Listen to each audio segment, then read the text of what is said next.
Hello and welcome. This is Crystal Jordan with The Recap Room presents Culture Conversations with Crystal. And today we are celebrating March being National Women's Month. And in my opinion, Women's Month is all about the resilience, the brilliance, the beautiful strength that women embody.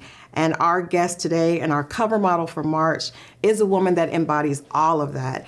Most of us got to know her because she is the voice. She is that voice behind Xscape, giving us those smooth vocals that most of us grew up loving. She's a part of R&B history.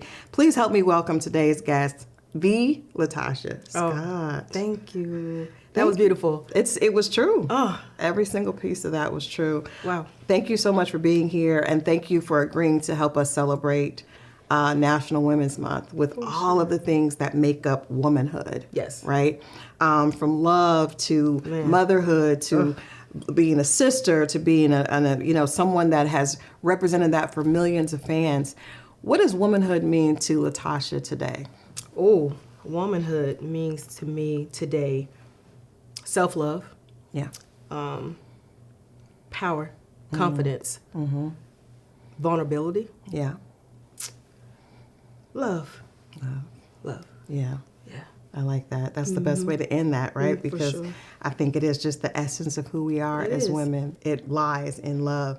Before we get into the conversation, I feel like I would be remiss if we didn't say some words and honor our sister, Angie Stone. Yes. We learned of her death. The entire world, learned of her passing on yesterday. And I can just imagine, with you being in entertainment and being a part of R&B, that she was a big part of your circle, a big gosh. part of your experience. So what do you have to say just about her impact on music? Well, first of all, I'll just tell you about the impact she had on my life. It was very heartbreaking, first of all, when I heard the news, and I was just stunned. Yeah. I was like, oh my God. But what she shared with me, the wisdom, and like I said before, the love that she showed me. I remember going to her house and we were filming, and we had to ride on these motorbikes. And I'm like, Angie, are you serious? And she's like, listen, you got to take your time. She made me feel like I was just a sister to her. And she made me feel comfortable, and it's like she protected me in a way. So she just shared wisdom about the business with me. We had conversations about our family. So it was a sisterhood, and I always cherish that. Yeah. That time. Very powerful, even in music. Yes. She did a thing. My favorite song, I did not know that she did the Girlfriends theme. I did not know that until yesterday. Oh, now that I didn't know. Did you know that? I did not know. Her voice, that was one of my favorite songs. Yes. Favorite shows. So just hearing that. Yes, that was her. Wow. Yes, yeah. Oh, yeah. And that's her personality. That's who she was. I love that. A girlfriend. Got your back. Yeah. And then she also, my favorite song that she did before was Black Brother, because I feel like she did a song to just empower and love on our men, which was beautiful. Anything that you can say just musically that you will always love about her memory? The fact that she made an impact in that way, like you said, my black brother, the words that she said, the love that she gave everybody, any room that she went in, she was like, oh, that's auntie, and so just the powerful confidence that she had as a female, she's going to be remembered for years and years to come. Absolutely. Yeah, my girl. Absolutely. Well, you are part of that sisterhood, right? Because we have a sisterhood, but then those of you that have been blessed with those vocals to help, I think, those of us that are going through life interpret how we feel, the emotions, the love, the heartbreak. That's part of what vocalists do, right? And specifically R&B. We were talking a little bit before we got started, and I remember, when Xscape came out, I was in the transition to womanhood, and you guys had such a big impact on, they're speaking for us, right? Yeah. We just want to, just kicking it. He's cool. We like him, but, just having fun.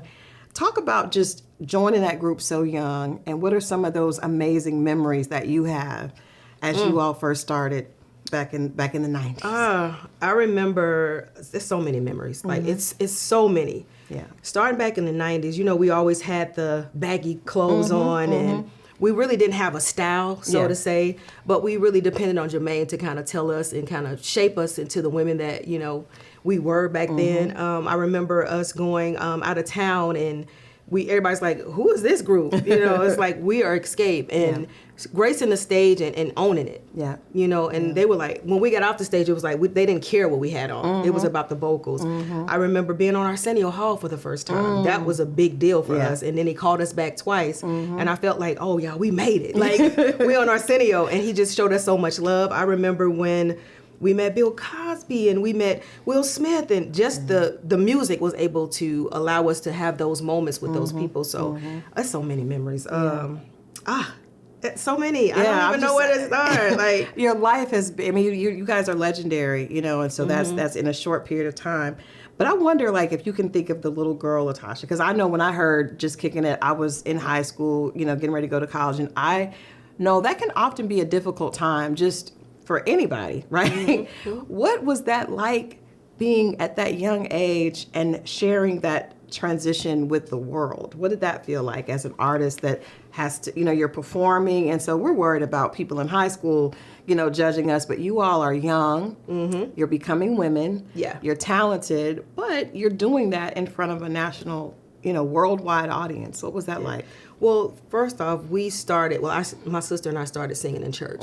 So, and you know, when you're in church, if you don't have it, you just don't have it. And they'll let you know. Right. So we got hey, you don't have it early on. Okay. So when we got ready to come out into the world, we were already ready for a lot of the, you know, somebody saying, oh, you know, maybe they can't do. No, we knew that this is what we wanted to do. So you had that confidence. The confidence was there, but we never looked at it like, oh, we're young girls in the industry. We just said we want to sing. Yeah. We want the opportunity. And getting that opportunity, we came out, and not knowing that now, because I'm older, I can say, oh, I wasn't even thinking about how people looked at it. I just we just wanted to get on the stage and show our talent.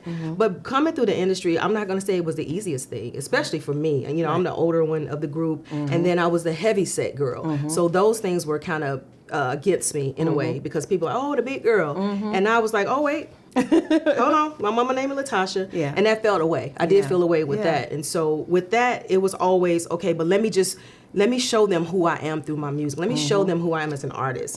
So those type of things I had to be faced with. But I never really thought about, oh, we young, and then it's just when we got in it, it was like, oh no, you need to step to the back. You need to wear this. You need to, you know. So those things kind of stand out to me more. That makes sense. I think it's all still a part of like womanhood, like how we get labeled as women, specifically in the industry, right?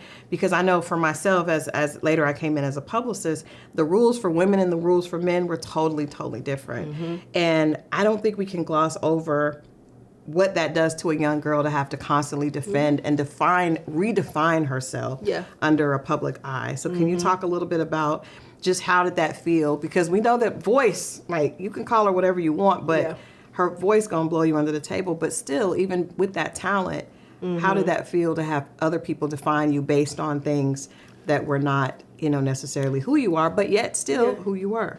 It made me feel away, but because of the fact that I come from a strong background, from my grandmother saying you are enough. My grandmother used to always let us know that's what it was. But being in the studio, sometimes we were able to come in and want to write, but then the males in the room would say, no, you guys kind of stepped to it, but we have this. And so some of the songs that you're hearing didn't come from us.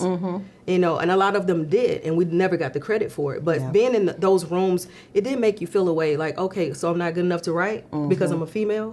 But now, and also pushed us too, because of all of the no no's. I'm like, okay, well now I have dyslexia, and that was on because of what you said about the no's. Now I want to write more, and I'm going to write more, and then made my voice heard. But that's after success. So we were able to get in there a little bit and get more success, and it was very difficult. In the beginning. I would assume so, but also very rewarding, right? Yeah.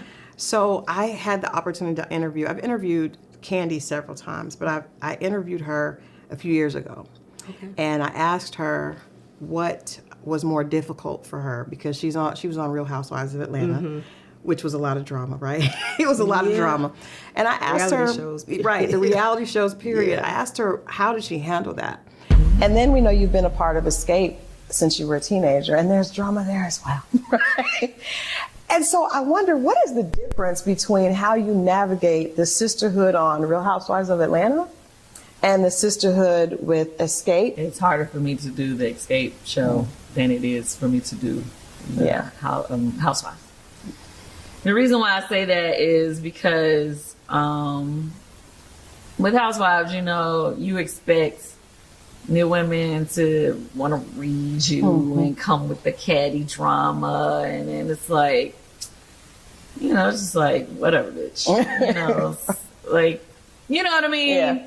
But with my group members, because we grew up together, it cuts deeper. Yeah.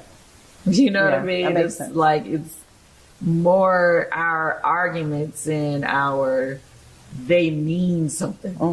And she told me that she did not really, the Real Housewives of Atlanta did not faze her because she knew that was work, right? But she said with you all, the group, when there was issues, it bothered her to her core because you all started so young, and that was, you guys were part of each other's becoming a woman. So those differences and those issues hurt different because I can't just turn a blind eye to that.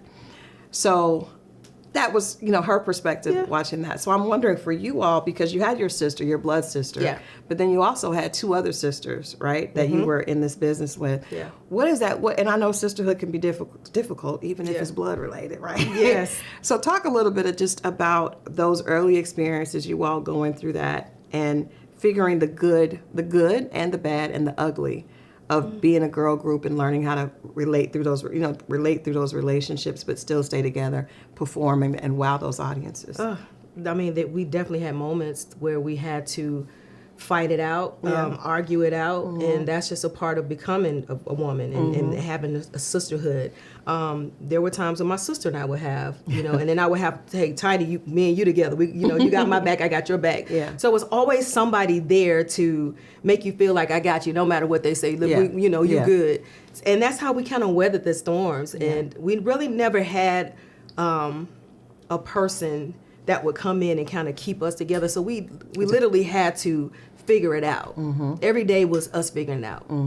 And I think that made us stronger too in this industry as females, because it's like, no, I just got into an argument with my sister and I got to get back on stage with her. Right. So this right here, what we're talking about is nothing. Exactly. So we were able to understand what that was. But yeah, we had some times, and that's funny that she said that it was us that made it a little bit more difficult than the group.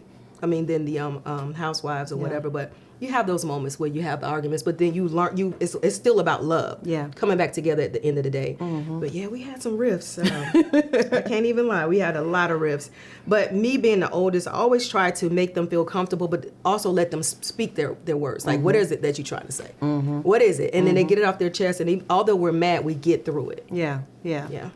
Did you all have feedback from fans? Because I think Xscape was special in that, you know, you had Jermaine Dupri, you had this hip hop influence, but you had a lot of young women that really just looked up to you all and really just loved everything from the style to the music. So what was that like, receiving positive feedback from other Black women your age that really saw you all as role models? It was exciting. Yeah. To be able to say, and honestly, we didn't dress ourselves, so when Jermaine started to put the bandanas and stuff on, it's like, oh, y'all want to look like us? You guys are looking at, so y'all see yourselves in us. And so it was important for us to just stand in what that was. Yeah. You know, it's like you guys, we impacted you in that way through music to where you even want to dress the way that we wanted to dress.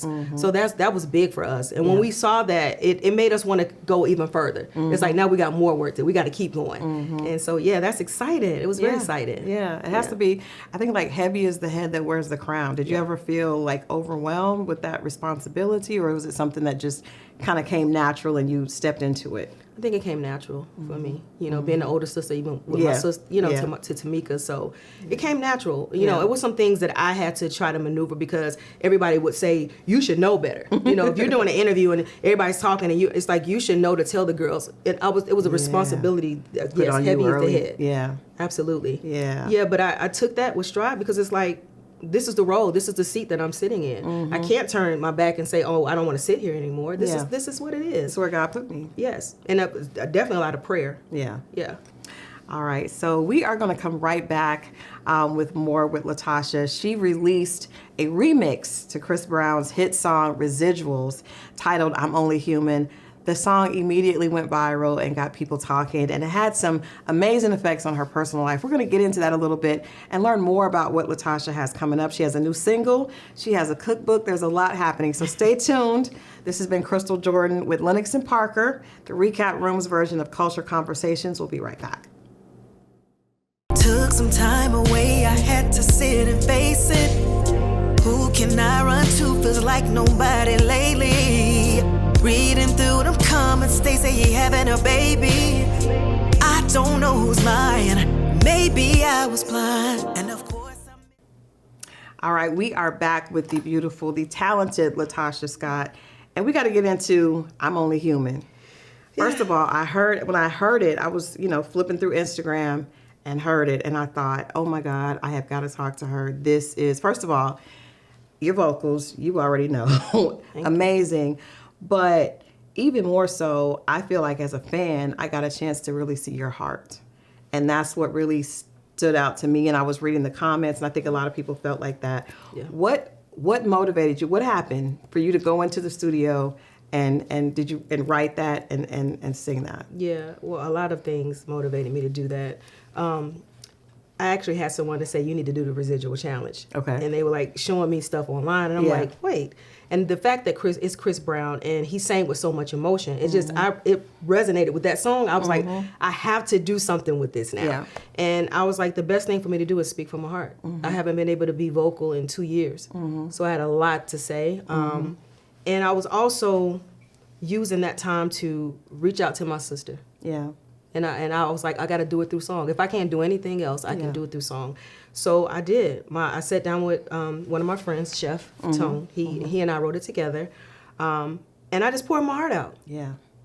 And I was like, and I want to do it. I want to be vulnerable.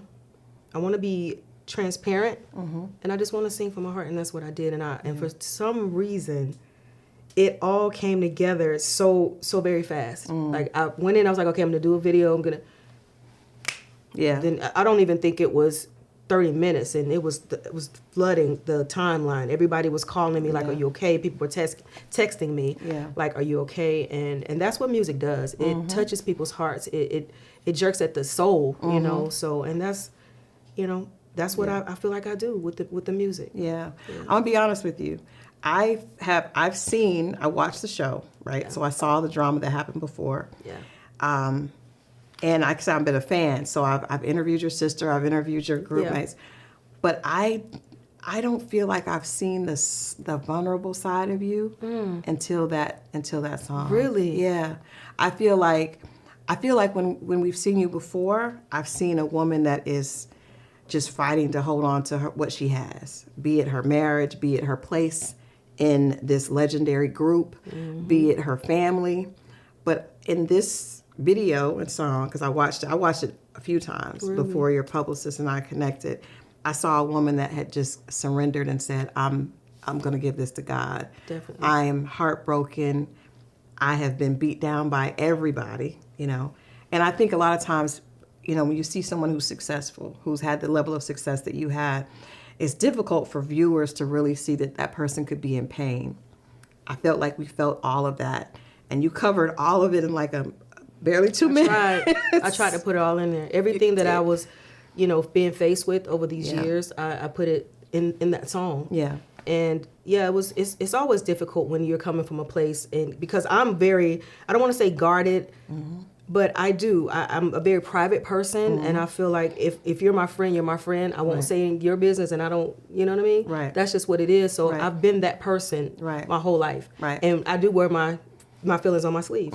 If it's something that's bothering me, or you're gonna see it in Tasha's face. Right. I don't care what it is, and I'm working on it. Yeah. That part I'm working on, but that's just my true emotions. Yeah. And that's what I feel like people resonate with. I wanted to be truthful and honest, and that's what I did. Yeah. I did it. What was the immediate, so you said people were reaching out to you. Oh my God, are you okay? Yeah. If you need me, I'm here. I had people like, oh girl, we're finally saying that you're human. I'm like, I am. Yeah.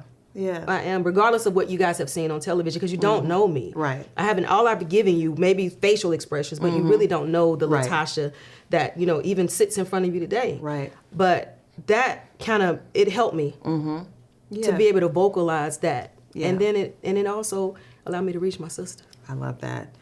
I will say I knew, because I've talked to your sister. You knew? I knew that she would reach out, because I've talked to your sister, and I know, like I said, I know the entire world knows your sister loves you, right? And vice versa. And vice versa, right? But we've seen her. So when I heard that, I said, all sometimes you need is a little bit of just vulnerability and someone to say, I love you and I'm open. And so when you confirmed that for me today, I said, I knew it. Yeah. I knew it. I also know that your group members love you as well, right? Like I said, I've interviewed Candy. We heard her response that you had not been kicked out of the group. That was perception, or that was your perception.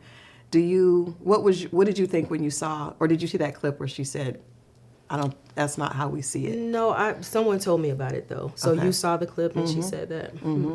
Yeah. You guys have different perceptions of that? Oh, for sure. Okay.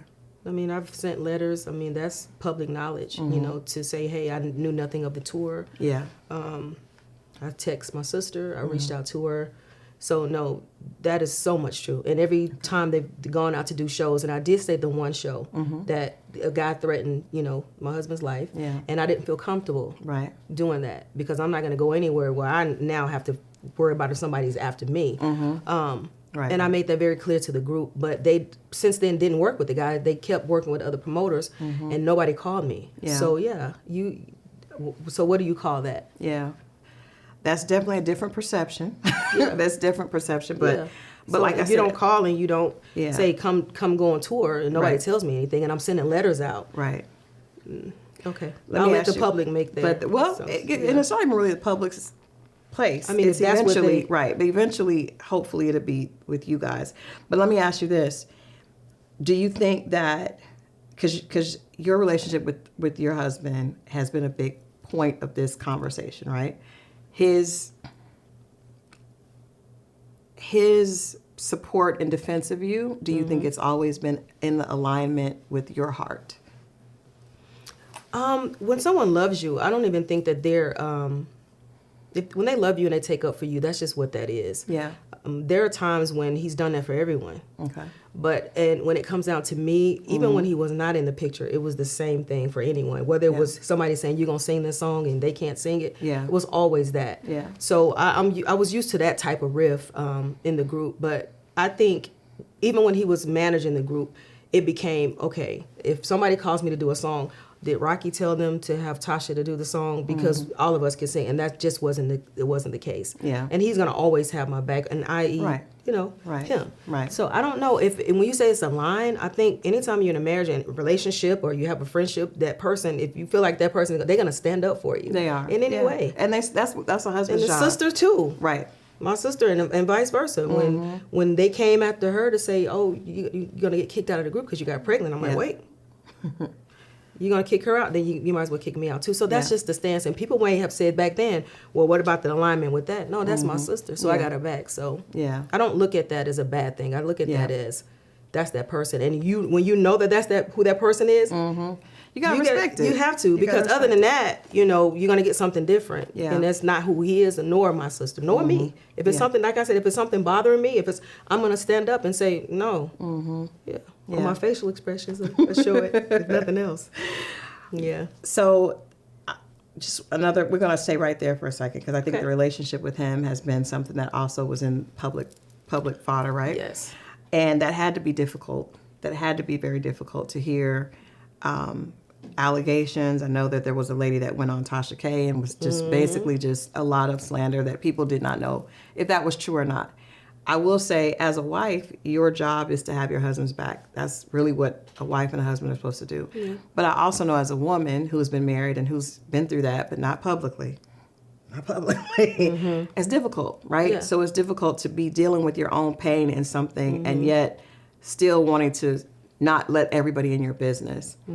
If you had to kind of speak on what you're comfortable speaking on that, how that felt for you when you're going through all this publicly, and then you also have to hear that the person that is your closest ally could be doing something that is also hurting you. Yeah. I'll give you an example. I felt like when I was in a situation, it's like, okay, if you and I are fighting, it's cool, right? It's cool. We're going back and forth. We're keeping this out of the public. But at the point that someone else comes in and now you got them, now it's both of you against me as the wife. And this is my husband and you have another person. Now it's unfair and it's hurtful and it's a total different thing. And that's just my perspective as a woman that was dealing with a man that was not in the public eye. So what did that feel like for you, just hearing that, whether the rumors were true or not? Very hurtful. Yeah. Very hurtful. That's just a hard space to be in. Right. Especially when you're by yourself with it. You don't have your sister or your sisters in the group to deal with something like that. But at the end of the day, I understand the relationship that I have with God and who He is to me. And it took me a minute to finally just realize that I have to be isolated in a way for me to know He got me. Yeah. He has me. It's not about my husband. It's not about my mother. He has me. And it's any female. We're not immune to any of this. Life is life. And I'm not saying that somebody's perfect, because I said if you show me a perfect person, then I'll call him Jesus. Right. But at the end of the day, there are things that happen, but I'm okay. Being able to speak my truth, even to him. And then finding out, too, later on that all those allegations, those things were not true. And nobody's going to say, oh, that wasn't a real baby. Right. She lied. Nobody's ever going to say that. Right. But knowing that we have the conversation, and we have had those conversations, he and I. But yeah, it's very a difficult space to be in as a female, as a woman. And the salacious stuff is always loud, right? Yeah. But when it's not true, it's always very quiet. It's very quiet. Very quiet. Just like the conversation I had with my sister, nobody knew. I don't even know if you knew. I didn't know before you told me that. That's what I mean. But now, hopefully, we can share that. Like, I love the fact that you did share that today. In the song, "I'm Only Human," you said, "I gave up on love." That stood out to me because I'm here. You hear the marriage, no one's perfect, and you guys have been married a long time. So we know anytime somebody has weathered the storm, a lot of pain has happened on both sides, right? But for you to get to the point where you said, "I gave up on love," I was like, I hope that's not where she's at right now. Well, a lot of times when people hear things, it's not always written by the person. Okay. Me giving up on love, those people that I felt like loved me or I loved them and I saw that love wasn't reciprocated, I've given up on believing about that love. Okay. That's what it meant to me. Okay. Some people are like, oh, you gave up on your husband, you gave up. No, that's not what I mean. Okay. I'm saying that I'm not going to sit here and think, oh, that person's going to love me because this is the way I love them. I've given up on believing that that's what that is. I understand what it is. You show me that I'm by myself in this. Yeah. So I've given up on that part of love. Yeah. Gotcha. Okay. Or believing that they love me. So that's that love, not love overall. Not love overall. That's what okay. No. There we go. No. Because I feel like I'm love. When I walk in a room, I want to show that love to people, whether it's a smile or whether it's, you look, that's just me. Yeah. So no, I've never given up on that love. And I know Okay, that Jesus is love. So no, I could never give up on that because he never gave up on me. Never will. Yeah. So you have a new single. I do. But you know you will find a way to make something so simple seem so hard. I don't really understand how you do it. It breaks my heart. Oh. Just like the season. So now let's talk about the motivation behind that. Because when I listened to that, I was like, okay, so it's not giving up on love, but I've been going through some changes in this love. Absolutely. Talk about it. Well, I mean, the song is just a transformative power of love. Okay. Whether it's uplifting you, whether it's healing you. Yeah. And for me, that's what it was. It was a place of healing. And I know that just like seasons change, we do. Right. And the song is just that. Okay. Love changes. I can't wait for people to hear it. It's gonna uplift people. It's gonna make you love, or it's gonna make you look at situations like, you know what? She's right. And I have a purpose to be able to do. It's okay to be able to know that love changes things. Yeah. Let's talk a little bit more about it, because when I heard it, it's what did beautiful. You feel? Tell me, how did you feel when you first heard it? I did. I felt like love changes, and I feel like maturity shows you that, right? Absolutely. That love, it goes through metamorphosis, and you can love a person, but maybe the relationship is not the same. Yeah. Or love can overcome. Yeah. And something that was broken can be fixed. Like it's healing. It's unlimited, right? Yes. And I love the fact, I think you have one of those voices that can do anything, right? Because you can do mid tempos. You can do soft. But it's so beautiful and so soft. And it's a different. To me, it's a different sound from you because we Yes. know that you got the vocals. But it's just soft and beautiful. Yeah. And that's what I got from I was it. very intentional with Yeah. that as well. I think people need to hear the softer side of me. Like Yeah. you said, you didn't know who I was. And I Yeah. think me on this road, in this chapter of my life, needs to allow people to know that part of who LaTocha is. Yeah. Even if you're not in my home, even if you're not, it's like when you listen to me sing, I want you to feel that side of me. I want to Yeah. touch people in so many different ways. Yeah. And yes, that's the heart raw sing. Yeah, I want Yeah. people to hear it and feel away, feel healed, feel like it's soothing. That's what I want It it to be. is. It is. Very soothing. It's beautiful. It is Thank you. absolutely beautiful. So I'm excited for people to hear that. I'm excited for us Me to be able to too. celebrate that. Me too. Coming up now, you have you're giving back to young women, which is something I'm extremely passionate about as well. When we come back, I want to talk about Made Girl and what you hope to accomplish with that. I also want to know a little bit about this all natural plant cooking that you got going on because Yes. you look great and I know you can cook. So we're going to get into all that. You guys stay right there. We're coming back with more from Miss LaTocha. We're going to get into what she's doing to give back with all that she's already done. So stay there. We'll be right back. Welcome back, Winston Parker. This is your girl, Crystal Jordan, editor-in-chief, and I am enjoying my conversation with Miss LaTocha Scott. I had to get her together Yes, she about did. her own song just now. I know, Do Crystal. you want to? I know. I but done had to didn't- tell you your part. I know. What is wrong with me? What is wrong? I don't know, because I didn't know I was like sexy, soft I was talking. trying to show you, And you that took as a fan, I like the ad libs at the end.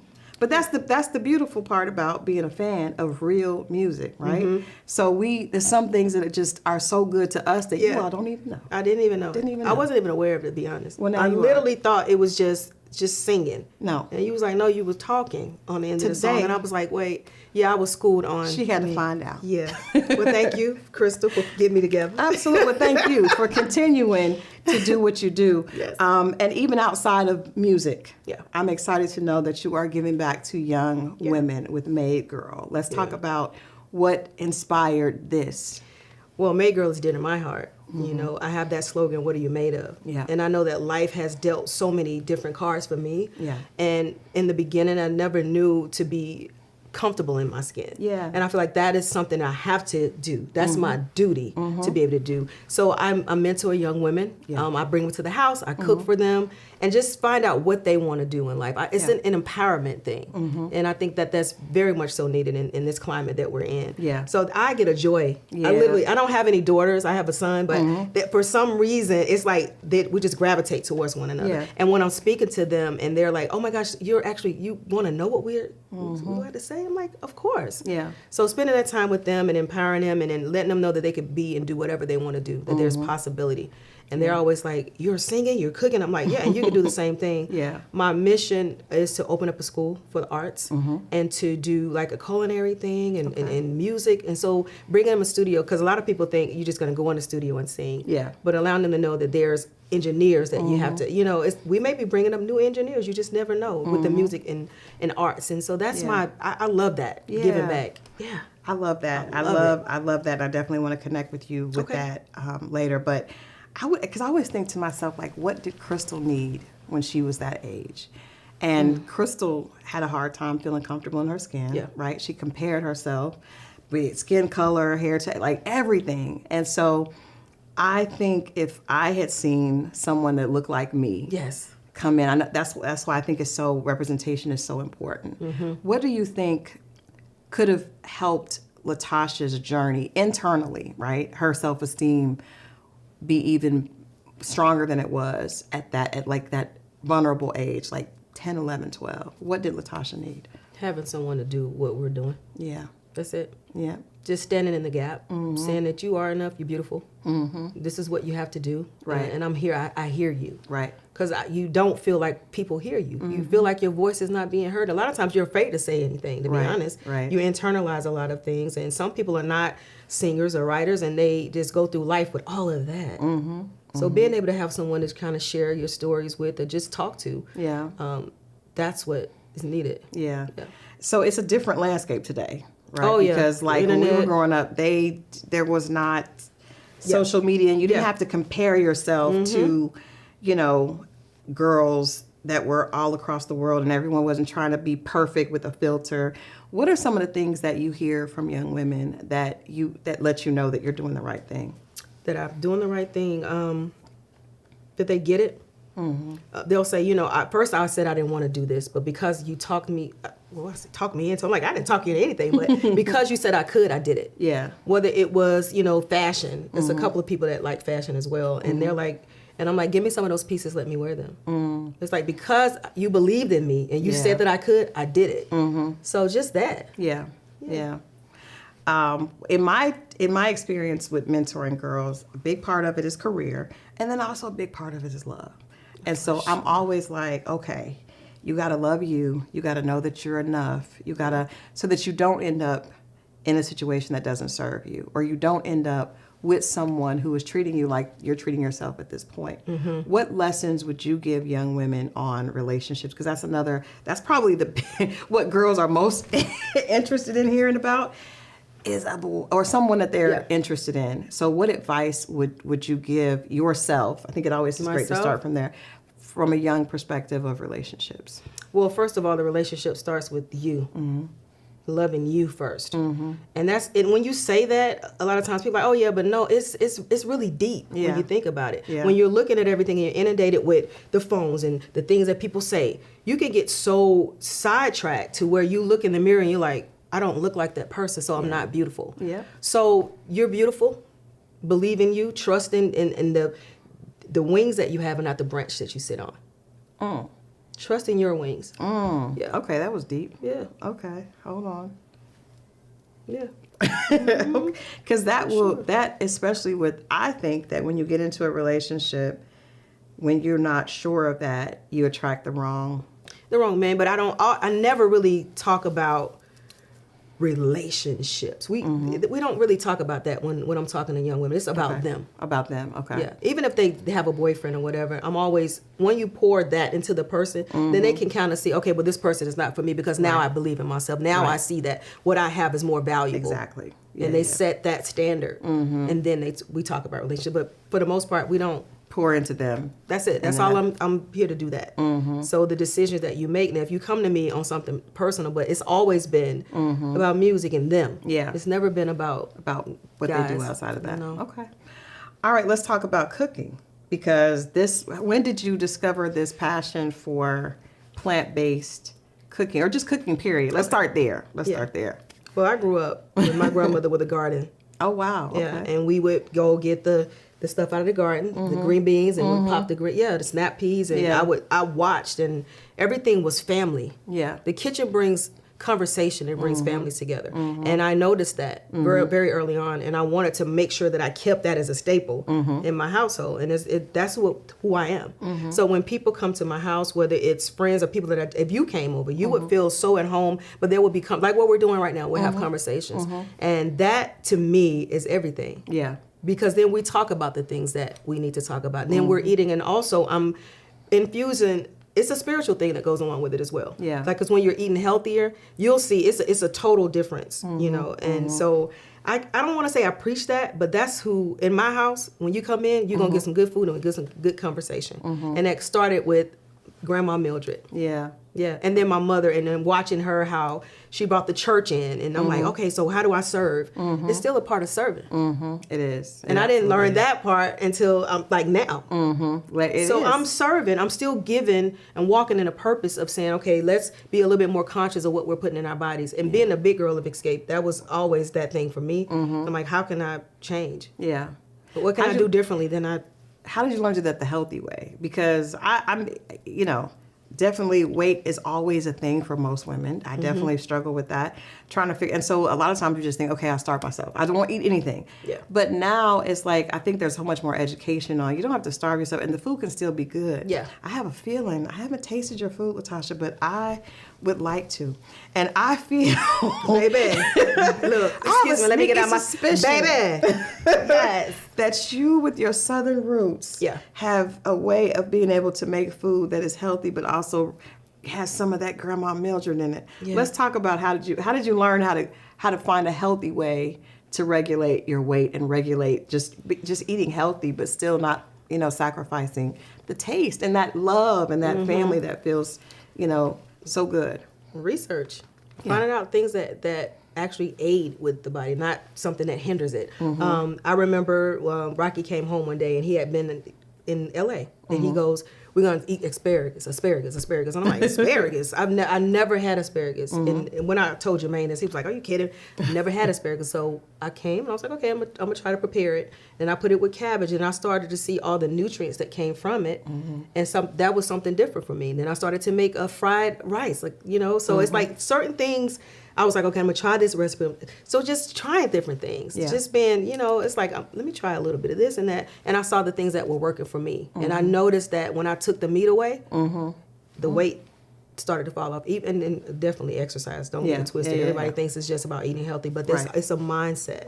Because when you say you can't do it, that's when you can't. You cannot do it. Absolutely. A man that thinks he can and a man that thinks he can't, they're both right. Both right. Yeah. So I felt like I could do it. Yeah. And I had that motivation in my own household to say, let's do this together. And it's always good when you have somebody beside you to hold you accountable. Like, you said we was gonna do this now. So that's what it was. So little small pieces, and then taking those things that my grandmother instilled within me, which, like I said before, is family, but trying different things as well. Her fried green tomatoes. Most people probably like fried green tomatoes, but that to me, like when I think about it and I make it for my family and friends, that's a part of my grandmother. Yeah. And then my father-in-law, who's passed away, he showed me, he was like, listen, let's do cabbage, and we did cabbage and carrots. And I was like, cabbage and carrots, but now that when I think about it, that was even more healthier because you got two main ingredients that were, so I put that in the cookbook. So all these things are almost a journey for me in my cookbook. So I speak about that. I speak about the things that I've gone through, but just eating healthier has helped me to think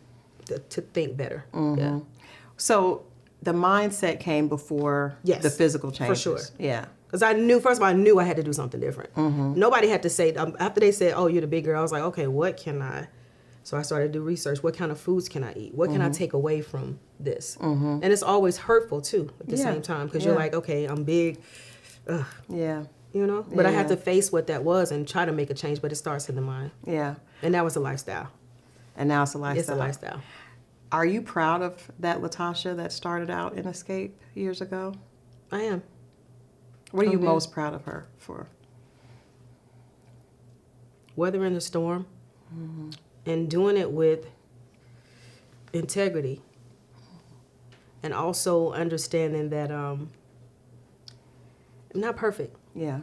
I'm not. But to let someone else say, okay, I understand I'm not perfect. All I can do is give you the wisdom from what I learned and to help in that situation, and never pointing fingers and say, oh, you. Yeah. I don't do that. I listen to people. And I think that most times people, they kind of gravitate when you do listen. Yeah. But yeah, I would say weathering the storm, becoming a soldier in the beginning, but now a warrior. Yeah. Through those storms. Yeah. So that's my next question. What do you think that she would be most proud about if she was able to see you today, 2025, after almost 30 years in this business, being successful? What do you think she would be the most proud to see you doing now? Giving back, being impactful, walking in my purpose. Yeah. Because every day when I was younger, I never really asked for toys. I'm like, can I get a microphone? I just want to sing. And I saw the effect that I had when I was singing, whether it was in church or with my friends. People used to be like, so just walking in my purpose and doing it in a way where it is impactful in people's lives on so many different levels. Because music does that. It moves people. It helps. And with that, I'm able to do other things. So open the door up for so many other things. Absolutely. When did you first know that? Like, I always am interested to hear, like, how old were you when you first realized that when I sing, this is how people respond to me?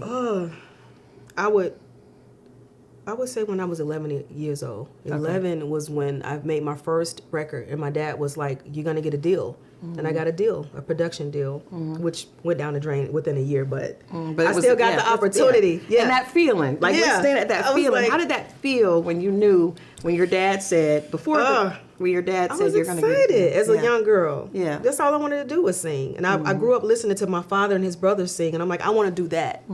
And having an opportunity to do it, I was like, wow, this is where I'm going. This is what I want. And then I would grow up listening to gospel, and all that stuff was infused within me, and I was just happy. That was a happy time for me. It's like, oh, y'all don't see this, but I move crowds in church. Like I would see people as I'm singing, because in the beginning I would always close my eyes. I never wanted to look at people when I was singing, and I would look in. At some point, I would open up my eyes and I would look in the audience at the people, and they would be hands up. Yeah. And I'm like, this is Yeah. what I'm doing with my voice. And I would see people, and after church, they would come to me like, ooh, girl, you did something to my spirit, And I used to be like, whoa, is this? Yeah. And then later, I started thanking God for the gift and just continuously using that, because the gift is supposed to be shared. It's not Yeah. supposed to be kept to myself. Yep. So, yeah. Well, we look forward to having you share it much more. We know you had a gospel project that came out. Do you plan on doing that again? For sure. That's something my grandmother wanted. Yeah. She spoke about that all the time. When, baby, when you going to do the gospel?